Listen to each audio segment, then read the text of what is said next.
Double entry journals are a standard template for having students respond to readings. And in any double entry journal, there's two sides. And one side, students are typically summarizing what they're reading, and then on the other side, they're asking questions, making connections, posing connections to other texts, sharing their insights, maybe sharing personal experiences that connect to those points that they've summarized. So it's a way to help students actively process what they're reading, make connections, and ask questions. That's a double entry journal generically, and then I use it more strategically in my class. So in my class, one of my classes I teach regularly is EDRL 451-651. It's called Reading and Writing in the Secondary School. It's a required course for pre-teachers, or undergraduates who want to be teachers in secondary schools. And they come from all disciplines. So I have people who want to be math teachers, social studies, science, etc. And so what I've done is taken this generic idea of a double entry journal and adapted it for the goals of my class. So my students are thinking about what does it mean to read and write in the discipline I'm going to teach.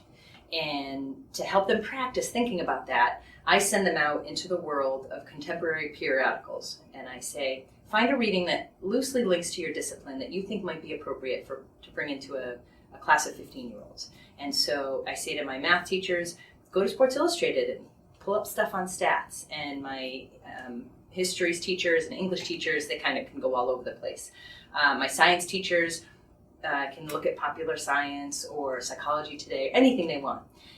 They find a reading in their discipline, and then they bring it back to class. And I say to my students, okay, here's what our double entry journal's going to look like. What I'd like you to do is on the left-hand side of the template, respond to this article as a reader. And I have a set of guiding questions on the template that ask them to explain why they're interested in the reading, what they knew about it to begin with. They summarize the main points of the article. They talk about what surprised them and what they want to know more about. So it's a pretty typical kind of reader response, thinking about what they're learning from the article and situating it with what they already know. Then on the right-hand side of the template, I ask them to think about the reading from the perspective of a teacher. And so they look at the vocabulary, they look at sentence structure, they look at demands on background knowledge, they look at all the things a group of 15-year-olds might need support with to access that article. So for a double entry journal in my class, the purpose is to help students think about a reading from the perspective of a reader, because I want them to broaden their knowledge in their own disciplines, and then also from the perspective of a secondary teacher who's supporting students with reading and writing. So in my class, I started using double entry journals because I wanted to give my students an opportunity to examine those readings in their disciplines, social studies, science, math, etc., from both perspectives. I wanted them to think about why they wanted to read it, what they knew about it, what they learned from it, and then at the same time, or in addition to that, I wanted them to think about what would they need to focus on with students to help students access this article. And we know that about 70% of ninth graders read below grade level. So most of my pre-teachers are going to go into classrooms where most of their kids are reading below grade level. So it's really important that I help my teachers scaffold. And so the double entry journal was a really ideal way to let them practice thinking about a reading from the reader perspective and the teacher perspective. I also needed something that was individualized because my pre-teachers are coming from math, social science, and so I needed a common assignment that was a good exercise for them, but that let them bring in readings from their own disciplines from a wide variety of publications and practice with those readings in a way that I could equitably evaluate their work. So a double entry template can just be a really powerful tool for giving students a lot of choice and ownership of their work, but still give me a very fair way to evaluate what they're doing. I also feel very strongly about holding students accountable to their readings. So in addition to these readings that they're choosing, they have assigned readings every week too, and they take a reading quiz when they come into class every week. But a reading quiz wouldn't work for this discipline reading where there are so many different ones. Even if I could do a reading quiz, I would still use this double entry journal. I think they're doing that deeper level processing I need them to do to become good teachers of language and reading in their disciplines.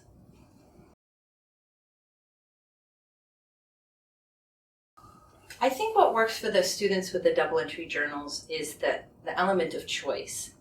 That I really encourage them to go read on topics and in they have to be credible periodicals that have editors and kind of meet other criteria, but they have choice. So if they're regular readers of a certain newspaper and there's a really good article in that newspaper's magazine and they were going to read it anyway, that's great. That's great material to bring in. I let them know that we live in an interdisciplinary world, and so there's not much you couldn't connect back to social studies, science, ELA, or math. So there really aren't a whole lot of constraints on what they pick to read. And I know that reading for pleasure is not always something our students have time for. And so building in an element of choice, I think is pretty powerful. That models something important for my pre-teachers too, because they all want to be teachers of adolescents. And we know that choice is huge with adolescents, that should be part of pedagogy, is providing choice. So it's a way for me to model that. So I think that's what works well.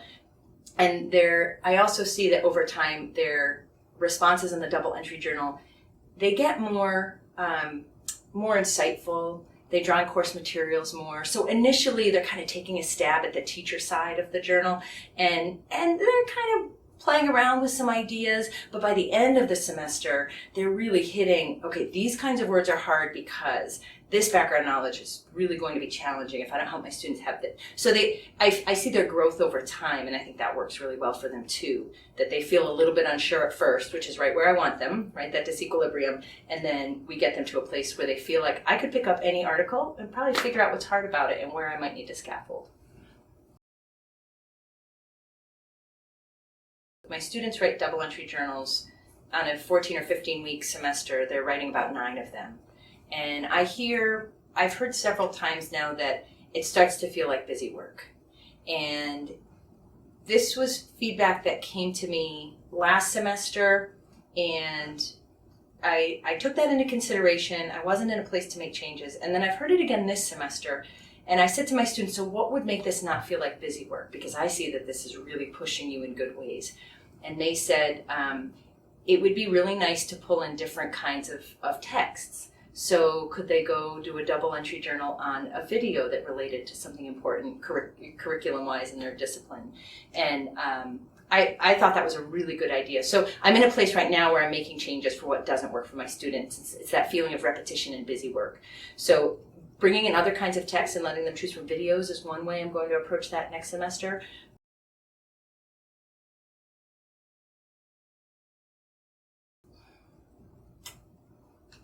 I'm hesitant to assign fewer of them. I'm hesitant to assign fewer double entry journals, even though the students say it starts to feel repetitive, because I see their growth. I see how much better they get. And I'm afraid if I drop from 9 to 6 might still be sufficient, but I really think that repeated practice, doing this with 9 articles, I don't think is too much to ask. So I'm kind of in a place where I'm balancing my students' needs and motivation with what I want them to get out of the assignment. But I think maybe out of 9, doing 3 on videos might give them a space to think differently as a teacher. And academic videos on any content area still have a ton of academic language. So it's still a really valuable exercise for my students thinking about language in their disciplines. I'm glad you asked how I assess the double entry journals, because I have this rubric here, and it's got points assigned to each section of the double entry journal. And when we're using that rubric to evaluate students' work, we're really looking at that authentic and kind of meaty practice with what the text. So when they're reflecting as a reader, they're really encapsulating what they learned in a summary, making connections to what they already knew, asking good questions about what else they might want to know. And then on the right-hand side, really thinking about, okay, as a teacher, am I hitting where my students might need support with this, my future students? And then we do consider this to be a writing assignment for a 400 level class for our undergraduates, and we're looking for clear conventions followed. We're looking for polished writing. Occasional grammatical oversights are not a big deal. I think we all have that in writing. But looking for that clarity of sentence structure and good word choice and punctuation, grammar, all those things. So that's not the meat of the points that they earn, but it's considered. And then the substance of their responses gets evaluated on a scale of 1 to 5. One issue with the double entry journals is that every semester students really push back against the points and say, but I did everything you said. And they treat the rubric, which is more substantive than a checklist. They treat the rubric like a checklist. And they say, but I checked everything off. And so I find myself having to stop, usually the first 3 weeks of class, to stop everybody and talk a little bit about the expectations of this assignment, and that they're going deep into the article and deep into their own thinking and reflections. And that if this is something that they're going to try to whip off an hour before class, they can be sure that they're not going to hit the highest category of the rubric for the most part. And usually just saying that, I see students say, oh. So they're going into this thinking it's going to be much easier than it is. And they think, oh, I get to pick any article and talk a little bit about what I know and how I might teach it. And you know, if it's a 400 level class in education, they've already had other education classes. They think this is going to be a pretty straightforward process. And it's a bit of a rude awakening when they're held really stringently to the rubric. And so we have to work, my GA and I work closely on evaluating students' work. We have to really toe the line and dig our heels in the sand with the rubric and the expectations. We front load, we give lots of feedback the first 2 weeks. We meet with students. I talk to them in class. So this is not, as much as I love this strategy and what it does, it's not easy breezy with students who are hoping to get something done much more quickly than this actually demands. So I'm cognizant of my reading loads for the readings I assign. It's not onerous. And so doing this with another reading is a fair amount of homework, but manageable within UNR's guidelines. So I just wanted to bring up that there can be some real pushback. If this assignment is going to be worth doing, it's going to be challenging. And students who are looking for a little bit of an easier task get frustrated until we get calibrated. And every semester we get calibrated. Sometimes it takes 4 or 5 weeks, but we do. The double entry journal as a general technique, I think it can be applied to any discipline in any class. The one note of caution would be that as a generic strategy, it might feel a little bit like busy work. So one thing I had to do, and I would recommend anybody do who wants to take this strategy on board, is think about, well, what do I want my students to get out of this text or this set of problems or this lab, or what do I want my students to get out of it? And then that really dictates what the right-hand column should be. So the left-hand column is always kind of that first level work with maybe solving a problem or reading something or watching something, doing some kind of experience. It's that kind of first level summary or connections. The right-hand side of the column then is where we push students to do important thinking in our disciplines. So if, for example, in any kind of a math class, if solving up the problem is what goes on the left-hand side, so it's just that first take, how do I solve this problem? And then the right-hand side is something more along the lines of how did I get there? Why did I get there? What would be another process to solve this problem? Something that links to mathematical reasoning that an instructor might want students to do. So I think there's no limits to using a double entry journal, because the left-hand side is for our students who are often novices to kind of first tackle something. And then the right-hand side is, okay, what's my objective in this discipline, in this class, and what do I need to ask my students to do with what they just took their first go at to really do that important disciplinary thinking? So there's really no limits. The only thing I would say would be don't apply it generically, because that really kind of, the strategy loses its punch a little bit. But yeah, I think it's a really high utility strategy. It can be adapted to really any purpose in any discipline and any activity. It doesn't have to be reading, it can be anything.